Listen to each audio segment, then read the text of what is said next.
তো আসসালামু আলাইকুম বন্ধুরা, সবাই কেমন আছেন? আলহামদুলিল্লাহ, আমরাও ভালো আছি আপনাদের দোয়ায় এবং ভালোবাসায়। তো দেখেন, আজকে রুটি বানাইতেছি। অফিসে যাব তো নাইট ডিউটি, তাই রুটি বানাইতেছি। তো আপনারা তো জানেনই যে এর আগে ভিডিও করছিলাম যে হচ্ছে অসুস্থ, তো ডায়াবেটিস ধরা পড়ছিল। তার জন্য রাত্রে করে আর কি কয়েকদিন রুটি বানাইতেছি, ভাত খাইতেছি না।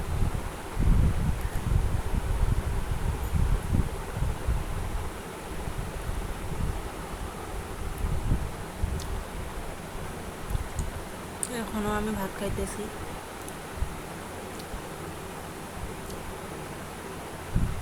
আপনার ভাইয়ের জন্য রুটি বানিয়ে রেখে যাবে, ও আবার রুটি খাবে। আর নাইট ডিউটিতে যাব, ভাত নিয়ে যাই না, রুটি নিয়ে যাই, রুটি খাই।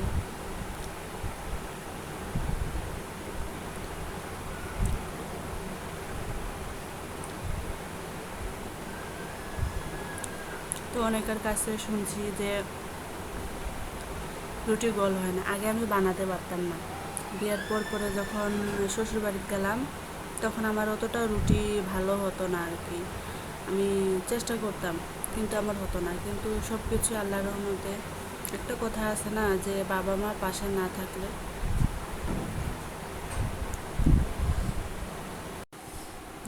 আর কি কাজ কাম শেখা যায় না। বাবা মা পাশে আসছিল, তাই বিধায় কাজ শিখতে পারছি। বিয়ের পরে যখন যাই শ্বশুর বাড়িতে, আমি কিছুই পারতাম না ঠিক মতো। সবারও কথা শুনছি, কিন্তু আলহামদুলিল্লাহ এখন আমি বর্তমান সব কিছুই পারি এবং হয়। কারণ তখন তো বাবা মার কাছে ছিলাম বিয়ার আগে, কিন্তু আমি কিছু করি নাই। করছিল, ছোটো ফোন করছিল, ও সব পারে, কিন্তু আমি কিছুই করি নাই।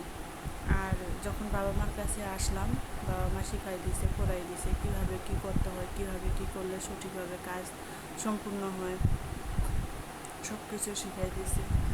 তো এর জন্যে বাবা মা পাশে থাকলে সব কিছুই কাজকাম শেখা যায়, কিন্তু বাবা মা পাশে না থাকলে কাজকাম শেখা যায় না। আমার ঘটনা সেম একই রকম হয়েছিল। বাবা মার কাছে আসছি, তাই বিধায় কাজ শিখতে পারছিলাম। ওই জন্য বললাম আলহামদুলিল্লাহ, যতটুকু কাজ পারি ততটুকু নিয়ে আমি সন্তুষ্ট।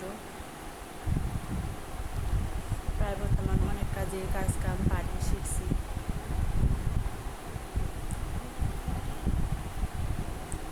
যতটুকু কাম শিখছি সব কিছু ঢাকায় এসে শিখছি। বাড়িতে থাকতে আমি কিছুই পারতাম না। রান্না করতাম, তাও আমার ঠিক মতো রান্না করাও হইতো না।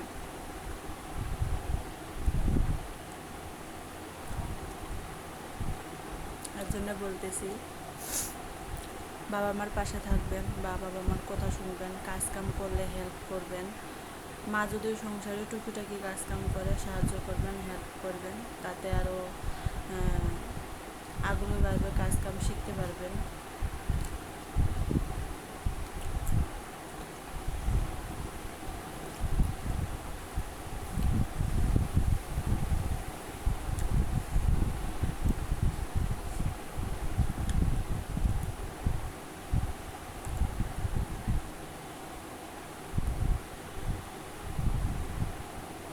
কাজ কাম না পারলে নানান জনে নানান কথাবার্তা বলে। কাজ কাম পারলে কেউ কিছুই বলবে না। আমি যখন পারতাম না, তখন আমার মানুষ কতজনের কত কথা বলছিল, কত খুঁত ধরছিল, এটা হয় না, ওটা হয় না, এ পারে না, সেই পারে না। হ্যাঁ, অনেকজন অনেক কথা বলছিল। এসব মানুষের কথা গায়ে মাখলেও চলবে না, হ্যাঁ, শুনলেও চলবে না। আমার যেটা মনে হবে আমি সেটা করব, যেটা মনে চাইবে সেটা করব। মানুষের কথা আমি কানও দেব না, মানুষের কথা আমি শুনবো না। সব কথা সবসময় একটা কথা মনে রাখবেন আপনারা, কারো কথায় কান দেবেন না, কারো কথা শুনবেন না। যেটা নিজের চোখে দেখবেন বা যেটা নিজের কানে শুনবেন, সেটাতে বিশ্বাস করবেন। কারো কথায় বিশ্বাস করবেন না। বিশ্বাস করবেন, সংসারে অশান্তি শুরু হয়ে যাবে। কারণ এ কথা বলবে, ও আরেক কথা বলবে। মানে এখনকার মানুষ আছে, একজনের কথা নাড়ানাড়ি না করলে ওর ভালোই লাগে না। হ্যাঁ, এর কথা ওর কাছে লাগাই দিয়ে বেড়ায়, ওর কথা ওর কাছে লাগাই দিয়ে বেড়ায়, এরকম এখন মানুষজন আছে আর কি।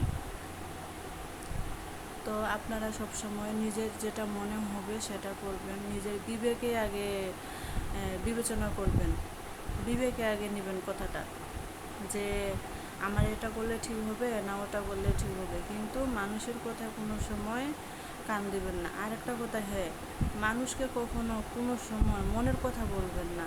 যে যার কাছে মনের কথা বলবেন সেই মানুষটাই বেশি আঘাত দেয়, আঘাত দিয়ে কথা বলে। অথচ এতএব কারো কাছে কোনো মনের কথা বলবেন না, যে আমার মনের কথা, ও আমার প্রিয় বন্ধু, ওর কাছে আমি মনের কথা বললাম, হ্যাঁ, শেয়ার করলাম, কিন্তু এটা কখনো করবেন না। মনের কথা বললেই ও আবার আপনাকেই বেশি করে বাস দেবে। এর জন্য দেখতে দেখতে শেষ করে চলে আসছি। তো সবাই ভালো থাকবেন, সুস্থ থাকবেন। আর আমি যে কথাগুলো বললাম সেই কথাগুলো সবাই মনে রাখবেন, হ্যাঁ। তো সবাই ভালো থাকবেন, সুস্থ থাকবেন। টাটা।